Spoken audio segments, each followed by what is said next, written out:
வணக்கம் நேயர்களே, இன்னைக்கு நாம பார்க்கக்கூடிய சிறப்பு பதிவு தமிழ் புத்தாண்டு பலன்கள். தமிழ் புத்தாண்டாகப்பட்டது ஏப்ரல் மாதம் 14ஆம் தேதி பராபவ வருடம் அப்படின்ற மாதிரியாக ஆரம்பிக்குது. இந்த பராபவம் அப்படின்னு சொன்னோம்னா சுழற்சி முறை அப்படின்னா அதற்கு உண்டான ஒரு பொருள். ஆனால் ஜோதிட ரீதியாக பார்த்தீங்கன்னா இந்த பராபவ வருடத்துல ஒரு சுழற்சி அப்படின்றது வெற்றி அப்படின்றது ஒரு தோல்வியையும், தோல்வி அப்படின்றது ஒரு வெற்றியையும் குறிக்கக்கூடிய ஒரு அமைப்பாக தான் இந்த பராபவ வருடம் இருக்க போகுது. யார் யாருக்கெல்லாம் நீங்க நன்மைகள் கிடைக்கல அப்படின்னு நினைக்கிறீங்களோ அவர்களுக்கு எல்லாருக்குமே ஒரு நன்மைகள் கிடைக்கக்கூடிய ஒரு ஆண்டாகவும், தோல்வியே இல்லாத சில நபர்களுக்கு இந்த ஆண்டு ஒரு தோல்வியை கொடுக்கக்கூடிய ஒரு ஆண்டாகவும் தான் இந்த பராபவ வருடம் இருக்க போகுது. இந்த வருடத்துல இருக்கக்கூடிய கோச்சார கிரகங்களின் நிலவரங்கள் அப்படின்னு பார்க்கும்போது வருடம் ஆரம்பிக்கும் போது அந்த சூரியன் சுக்கிரன் சேர்க்கை அந்த மேஷ ராசியில இருக்கு, மிதுன ராசியில குரு பகவான், அடுத்து சிம்ம ராசியில கேது பகவான், கும்ப ராசியில ராகு பகவான், அடுத்து சனி பகவான் மீன ராசியில இருக்கிறார். இதுதான் வருடம் ஆரம்பிக்கும் போது இருக்கக்கூடிய கோச்சார கிரகங்களின் நிலவரங்கள். இந்த வருட பலன்களை நம்ம தீர்மானிக்கும் போது வருட கிரகங்களாகப்பட்ட அந்த குரு பகவான் பாத்தீங்கன்னா ஜூன் மாதம் 2ஆம் தேதி, அதாவது வைகாசி மாதம் 17ஆம் தேதி பெயர்ச்சி ஆகிறார். மிதுன ராசியிலிருந்து உச்சம் பெற போறார். கடக ராசிக்கு சென்று அங்க உச்சம் பெற்ற ஒரு குரு பகவானா பெயர்ச்சியாக போகிறார். அடுத்து பாத்தீங்கன்னா இந்த குரு பகவான் திரும்பியும் அதிசாரம் பெறுகிறார். அதிசாரம் அப்படின்னா விரைவாக நகர்ந்து சென்று அடுத்த ராசிக்கு பயிற்சி ஆகிறது தான் அதிசாரம். இந்த அதிசார ஒரு பயிற்சியாகப்பட்டது ஐப்பசி மாதம் நிகழக்கூடிய ஒரு அமைப்பாக இருக்கு. ஐப்பசி மாதம் 14ஆம் தேதி அந்த குரு பகவான் மீண்டும் அதிசாரம் பெற்று வருகிறார். இந்த குரு அதிசார நிவர்த்தி ஆகப்பட்டது 25ஆம் தேதி ஜனவரி மாதம், அதாவது தை மாதம் 10ஆம் தேதி இந்த குரு அதிசார நிவர்த்தி அடைகிறார். இதுதான் இந்த இடத்துல இருக்கக்கூடிய ஒரு முக்கியமான கிரகங்களின் பெயர்ச்சி. அடுத்து ராகு கேது அப்படின்னு சொல்லக்கூடிய அந்த நிழல் கிரகங்களாகப்பட்ட அந்த சர்ப்ப கிரகங்களின் பெயர்ச்சியாகப்பட்டது கார்த்திகை மாதம் 19ஆம் தேதி, அதாவது டிசம்பர் மாதம் 6ஆம் தேதி அந்த கேது பகவான் சிம்ம ராசியிலிருந்து கடக ராசிக்கும், ராகு பகவான் கும்ப ராசியிலிருந்து மகர ராசிக்கும் பெயர்ச்சியாகி வருகிறார். இது வக்ர கிரகங்கள் அப்படின்றதுனால அது ரிவர்ஸ்ல தான் எப்போதுமே இதனுடைய சுழற்சி இருக்கும். சனி பகவான் இந்த தமிழ் வருடத்துல பராபவ வருடத்துல மீன ராசியில இருந்து வக்ரம் அடைகிறார். எப்போ வக்ரம் அடைகிறார் சனி பகவான் அப்படின்னு பார்க்கும்போது கார்த்திகை மாதம் 24ஆம் தேதி, அதாவது டிசம்பர் மாதம் 11ஆம் தேதி வக்ரம் அடைகிறார். இந்த வக்ரம் அடையக்கூடிய ஒரு சூழ்நிலையில இந்த மாதிரியான இந்த பராபவ வருடத்துல இருக்கக்கூடிய கிரகங்களின் கோச்சார நிலவரங்களின்படி ஒவ்வொரு ராசி என்பர்களுக்கும் உண்டான பலன்களை பற்றி பார்க்க போறோம்.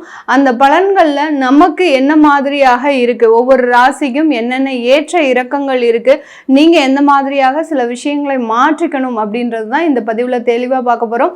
இந்த சேனலை முதன்முறையா பாக்குறீங்க அப்படின்னா சப்ஸ்கிரைப் பண்ணிக்கோங்க, பெல் பட்டன்ல ஆல் ஆப்ஷன் சூஸ் பண்ணிக்கோங்க. கன்னி ராசி அன்பர்கள் பராபவ வருடத்துல மிகவும் ஒரு முற்றிலுமான ஒரு மாற்றத்தை அடையக்கூடிய ஒரு நபர்களாக இருக்க போறாங்க. நிறைய கன்னிராசி அன்பர்கள் புதிதாக வேலை தேடக்கூடிய ஒரு நபர்களுக்கு, அதாவது இந்த கன்னிராசி என்பர்கள் டில் அந்த காலேஜ் லைஃப் வரைக்கும் நிறைய ரொம்ப ஸ்மார்ட்டாக ஒர்க் பண்ணி அந்த ஸ்மார்ட்னஸ்னால நல்ல ஒரு பெயர் புகழ், அடுத்து பார்த்தீங்கன்னா காலேஜில் நல்ல ஒரு உயர்ந்த ஒரு மார்க் எடுத்து அதன் மூலமாக ஒரு ஃபேமஸ் ஆகுது. இது எல்லாமே நடந்திருக்கும், எந்த விதமான ஒரு குறையுமே இருக்காது. ஆனால் வேலை தேடணும் அப்படின்று வரும்போது இவர்களுக்கு இருக்கக்கூடிய சிக்கல் மாதிரி வேற யாருக்குமே இருக்காது. அந்த அளவுக்கு நாங்கள் வேலை தேடுறது தப்பா அப்படின்னு சொல்லக்கூடிய அளவிற்கு இந்த கன்னிராசி என்பவர்களுக்கு வேலை கிடைக்கிறதுல மிகவும் ஒரு ஆபத்தான அமைப்புகள் ஜென்ரலாகவே இருக்கும். எந்த கன்னிராசி என்பவர்களை எடுத்தாலுமே அந்த ஒரு பிரச்சனைகள் அப்படின்றது கண்டிப்பாக இருக்கும். ஏன் அந்த மாதிரியான பிரச்சனைகள் இருக்கு அப்படின்னா ரொம்ப ஸ்மார்ட்னஸ் அதிகம், அதே மாதிரி ரொம்ப கிரகிக்கக்கூடிய ஒரு தன்மை அதிகம், ஒரு அதிபுத்திசாலித்தனம் அப்படின்றது இந்த கன்னிராசி என்பவர்களுக்கு தான் இருக்கு. அப்போ ஒரு அலுவலகத்துல ஒரு ரெக்ரூட் பண்றாங்க அப்படின்ற போது இந்த மாதிரியான ஒரு புத்திசாலித்தனமான ஒரு நபர்களை தேர்ந்தெடுக்கும் போது எதிராளிகள் பயப்படதானே செய்வாங்க. அதனால அந்த மாதிரியான சட்ட சிக்கல்கள் அப்படின்றது இந்த கன்னிராசி என்பவர்களுக்கு அதிகப்படியாக இருக்கும். ஆனா நான் அந்த அளவுக்கு பெரிய ஆளெல்லாம் கிடையாது அப்படின்னு தன்னைத்தானே ஒரு ஒரு உள்நோக்கம் இல்லாமல், அதாவது தன்னைத்தானே ரொம்ப கௌரவப்படுத்தி கொள்ளாமல் ரொம்ப எளிமையான வாழ்க்கை வாழ்பவர்கள் இந்த கன்னிராசி என்பர்கள். எனக்கு பெரிய அளவுக்குலாம் புத்திசாலித்தனம் பத்தாது மேடம் அப்படின்னு சொல்லக்கூடிய அளவிற்கு ஒரு வெகுளித்தனம் அப்படின்றது அதிகப்படியாக இருக்கும். யார் வந்தாலும் ரொம்ப சிரிச்சு பேசக்கூடிய ஒரு அமைப்பு வாய்ந்தவர்கள் இந்த கன்னிராசி என்பர்கள். இவர்களுக்கு இருக்கக்கூடிய ஒரு நெகட்டிவான ஒரு விஷயம் என்ன அப்படின்னா, தாய் தந்தையோட டிராவல் பண்ண முடியாது, பெற்றோர்களோட பெரிய அளவுக்கு டிராவல் பண்ண முடியாது. அப்படியே பெற்றோர்களோட டிராவல் பண்ணாலும் இவர்களை இந்த கன்னிராசி அன்பர்களை அந்த பெற்றோர்கள் ஏதோ ஒரு இடத்துல சின்னதா அவமானப்படுத்திக்கிட்டு தேவையில்லாம அவர்கள் பேசிக்கிட்டு அந்த மாதிரியாகலாம் இருக்கக்கூடிய ஒரு அமைப்பு அப்படின்றது இந்த கன்னிராசி என்பர்களுக்கு இருக்கு.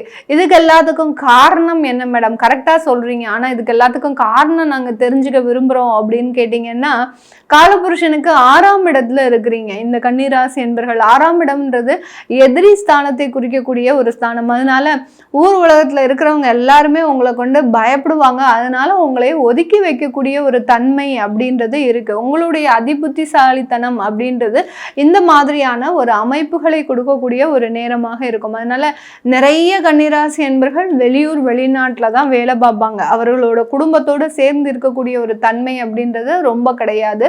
இவர்களுக்கு இந்த தமிழ் வருடம் அப்படின்றது மிகவும் ஒரு ஆபத்திலிருந்து வெளியில கொண்டு வரக்கூடிய ஒரு தருணம். நிறைய பேருக்கு வம்பு வழக்குகள் அப்படின்றதுக்கு நிறைய இருந்திருக்கும்.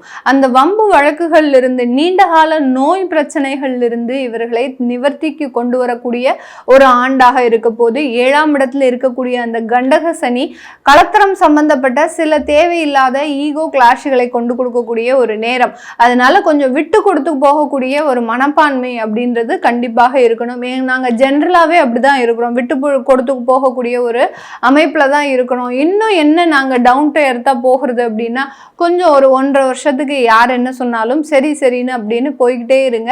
அது உங்களுக்கு ஒரு நிறைய ஒரு வளர்ச்சியை கொடுக்கக்கூடிய ஒரு அமைப்பாக தான் இந்த கன்னிராசி என்பர்களுக்கு இருக்கு. ஏன்னா கலத்திரத்துல சனி பகவான் இருக்கும்போது நீங்க என்ன செய்றீங்களோ அதற்கு நேர எதிர்மாறா அவங்க செய்வாங்க, அவங்க என்ன நினைக்கிறாங்களோ அதற்கு நேர எதிர்மாறா நீங்க செய்யக்கூடிய ஒரு தருணம். அதனால இந்த கலத்திரத்துல இருக்கக்கூடிய சில தேவையில்லாத மன கருத்து வேறுபாடுகளை நீங்க தவிர்க்கிறது நல்லது. அடுத்து காதல் போன்ற விஷயங்கள்ல மிகவும் ரொம்ப ஜாக்கிரதையாக இருக்கணும். ஏன்னா 5ஆம் இடத்துல ராகு பகவான் வராது. அந்த 5ஆம் இடம் தான் அந்த காதலுக்கு உண்டான ஒரு பாவகங்களே. அந்த பாவகத்துல அந்த ராகு பகவான் வர்றதுனால இதுவரைக்கும் இருந்த காதல் கூட திடீர்னு பிரிவு ஏற்படுறதுக்கு உண்டான ஒரு அமைப்பு இருக்கு. இப்பதான் காதலே பண்ண போறேன் மேடம், யார்கிட்டயாவது ப்ரப்போஸ் பண்ணலாமா அப்படின்னு கேட்டீங்கன்னா தயவு செய்து அதெல்லாம் செய்யாதீங்க. செய்தீங்க அப்படின்னா அதனால சின்ன சின்ன பிரச்சனைகள், தேவையில்லாத அவமானங்கள், அடுத்து பாத்தீங்கன்னா தேவையில்லாத மன சஞ்சலங்கள், ஒரு நல்லா தான் போயிட்டு இருந்திருப்பீங்க, இந்த மாதிரியான பிரச்சனைகள் வந்து அதனால உங்களுடைய வேலை பாதிப்புகள், குடும்பத்துல இருக்கக்கூடிய ஒரு பாதிப்புகள் இதெல்லாமே ஏற்படக்கூடிய ஒரு நேரமாக இருக்கும். அதனால காதலை பத்தி இன்னும் 1 வருஷத்துக்கு மறக்கிறது இந்த கன்னிராசி என்பர்களுக்கு மிகப்பெரிய ஒரு மாற்றத்தை கொடுக்கும். தொழில் ரீதியான நிறைய ஒரு வாய்ப்புகள் கிடைக்க போது, வேலை சம்பந்தப்பட்ட ஒரு வாய்ப்புகளும் கிடைக்கும். அரசாங்க உத்தியோகத்துல இருக்கிறவங்களுக்கு நிறைய ஒரு வளர்ச்சிகளும் இருக்கக்கூடிய ஒரு நேரமாக இருக்கும். 11ஆம் இடத்துல கேது டிரான்சிட் ஆகிறதுனால லாபங்கள் கடனுக்கு போகிறதுக்கு உண்டான ஒரு அமைப்பாக இருக்கு. அடுத்து 2வது திருமணம் சம்பந்தப்பட்ட விஷயத்துல ரொம்ப கேர்ஃபுல்லா முடிவெடுக்கணும். இந்த திருமணம் நம்மளுக்கு சரிபட்டு வருமா வராதான்றத ரொம்ப நிதானமா யோசிச்சு அதனால முடிவெடுக்கக்கூடிய ஒரு அமைப்பாக தான் இந்த கன்னிராசி என்பர்களுக்கு இருக்கு. இது எல்லாமே நம்ம கோச்சார நிலவரப்படி பலன்களை கணிச்சு சொல்லியிருக்கிறோம். உங்களுடைய சுய ஜாதக தசாபுத்தி பலன்களை பார்க்கணும் விருப்பப்படுறவங்க கீழே இருக்கிற நம்பருக்கு வாட்ஸ்அப்ல அப்பாயின்மெண்ட் வாங்கிக்கிட்டு நீங்க கன்சல்ட் பண்ணிக்கலாம். உங்களுடைய குழந்தைகளுக்கு ஜாதகம் எழுதணும், நியூமராலஜி படி பெயர் வைக்கணும்னு நினைக்கிறவங்களும் கீழே இருக்கிற நம்பருக்கு வாட்ஸ்அப்ல மெசேஜ் அனுப்புங்க. அதற்குண்டான விவரங்கள் தெரிய வரும். உங்களிடமிருந்து விடைபெறுவது உங்கள் ஆஸ்ட்ரோ பூர்ணா. நன்றி, வணக்கம்.